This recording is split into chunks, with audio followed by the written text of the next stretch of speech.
اور اس کا ظاہر اس میں سب سے پہلے انسانی ہمدردی، اور اس ہمدردی کی بنا پر وہ مال جو بہت محبوب ہے خرچ کرنا، درد دل کے واسطے پیدا کیا انسان کو، ورنہ طاعت کے لیے کچھ کم نہ تھے کروبیاں۔ اگر یہ نہیں ہے تو کچھ نہیں۔ حضور نے فرمایا من یحرم الرفق فقد حرم الخیر کلہ، جو شخص دل کی نرمی سے محروم ہو گیا وہ کل کے کل خیر سے محروم ہو گیا۔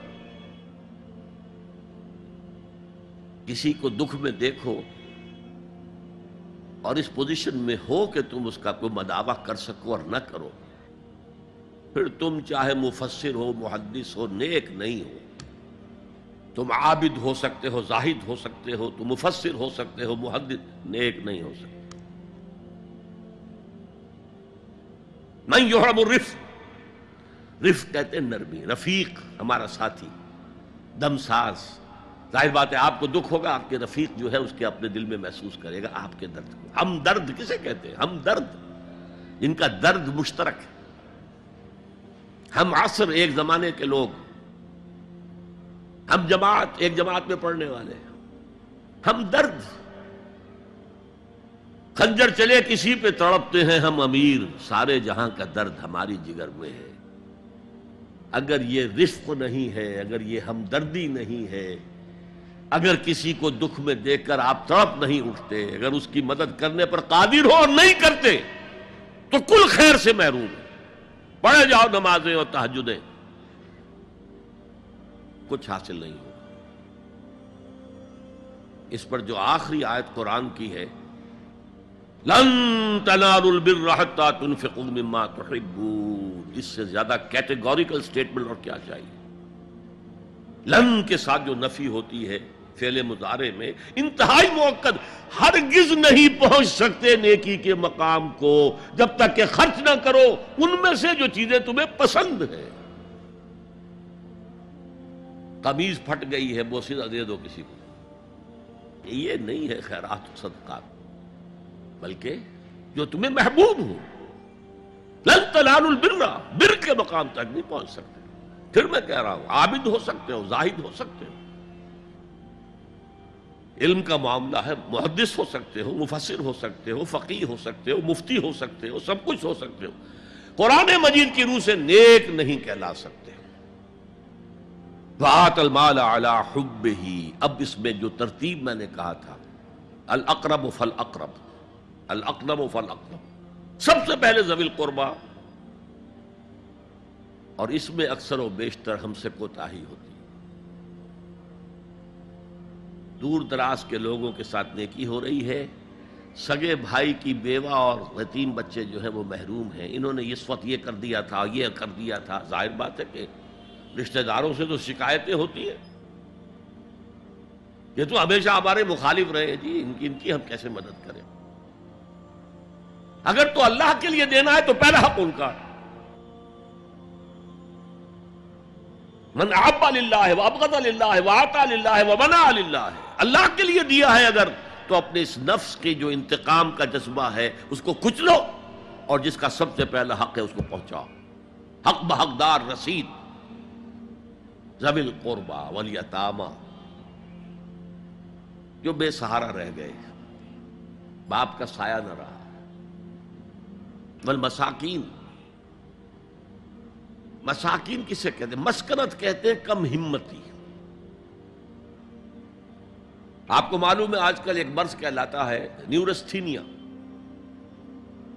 آدمی دیکھنے میں ہٹا کٹا ہے، صحت مند ہے، لیکن اندر سے اس کی کوئی ہمت ایسے جواب دے گئی ہے کچھ کر ہی نہیں سکتا، وہ ہے مسکین۔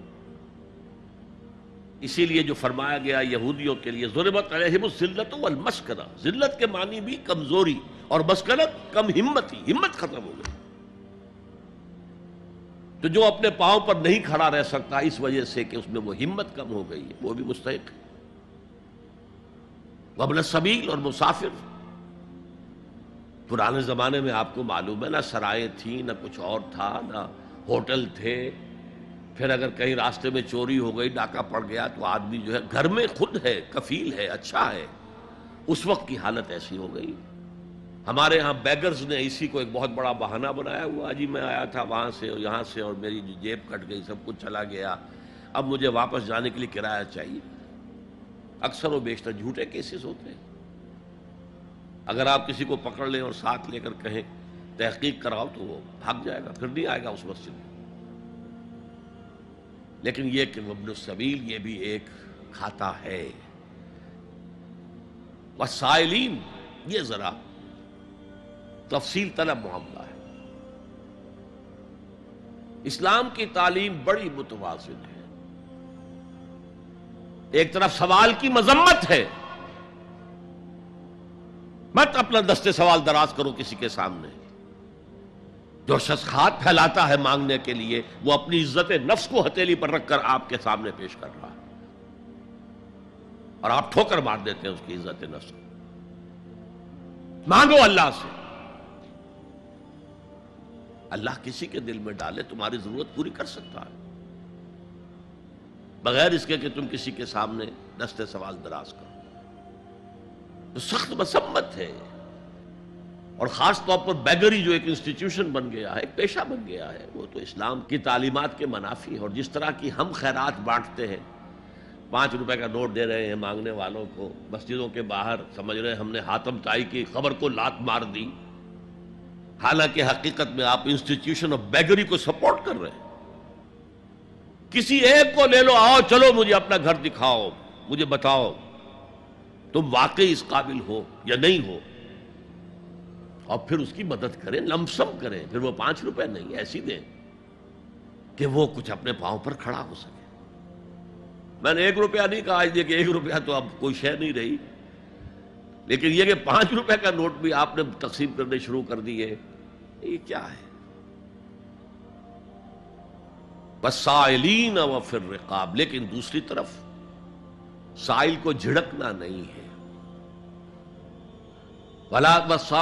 اما السائل فلا تنہر، جھڑکو نہیں. اچھا بھائی نہیں، معاف کرو میرے پاس اس وقت آپ کی مدد کے لیے کچھ نہیں ہے، میں کچھ نہیں کر سکتا. تو ان دونوں کے درمیان اصل میں معاملہ ہونا چاہیے. بلکہ یہاں تک بھی فرمایا سائل کو ضرور دو، چاہے وہ گھوڑے پر سوار ہو کر تمہارے دروازے پہ آیا. کیا پتا اس کی واقعی الجھن کیا ہے. تو سوال کی مذمت اور سائل کو جھڑکنے کی ممانعت. حتی الامکان خالی ہاتھ نہ لوٹاؤ. اس نے اپنی عزت نفس اپنی ہتھیلی پر رکھ کر تمہاری سامنے پیش کر دیا، اسے ٹھوکر نہ مارو. لیکن جیسا کہ میں نے عرض کیا، یہ انسٹیٹیوشن آف بیگری جو ہے یہ ایک علیحدہ شے ہے بالکل، اس کا اس سے کوئی تعلق نہ سمجھیے. وفی الرقاب، رقاب جمع ہے رقبہ، گردن. فک رقبۃ او اطعام فی یوم ذی مسغبۃ یتیما ذا مقربۃ او مسکینا ذا متربہ. فک رقبۃ، کسی کی گردن چھڑا دینا. اس وقت سب سے بڑی اپلیکیشن اس کی تھی غلاموں کو، کنیزوں کو اپنے پیسے سے خرید کر آزاد کر دینا. بہت بڑی نیکی، بہت بڑی نیکی. اور حضرت ابو بکر رضی اللہ تعالیٰ عنہ کے دفتر فضائل میں سب سے اونچا کام یہ ہے کہ جن غلاموں کو، جن کنیزوں کو ستایا جا رہا تھا، their owners, their masters، ان کے آقا کو حق حاصل تھا، جو چاہے کریں ان کے ساتھ، قتل کرنے کوئی پوچھنے والا نہیں ہے. میں پہلے بھی عرض کر چکا ہوں، میری ملکیت ہے، جیسے میری بکری میری ملکیت ہے، میں نے اس کو ذبح کیا، گوشت کھا لیا، تم کون ہوتے ہو پوچھنے والے؟ میرا غلام تھا، میں نے قتل کر دیا، تم کون ہو پوچھنے والے؟ ان کو حضرت ابو بکر نے خرید کر آزاد کیا اور منہ مانگے دام دیے. حضرت بلال کے لیے امیہ ابن خلف نے اتنی بڑی رقم مانگی، حضرت ابو بکر نے کہا ٹھیک ہے لو. باپ نے کہا بھی ابو قحافہ نے، ابو بکر کو کوئی غلام خریدنا ہی تھا تو کوئی طاقتور آدمی جو کام آ سکے کہیں، اس کو خریدنا چاہیے. مجھے کیا پتا ابو بکر کس لیے خرید رہا اور کس کے لیے خرید رہا. آج کے دور میں اس کی اپلیکیشن ہوگی. کوئی شخص جو ہے اگر قرض میں اس طرح جکڑا جائے کہ لاکھ ہاتھ پاؤں مارے نکل نہیں سکتا،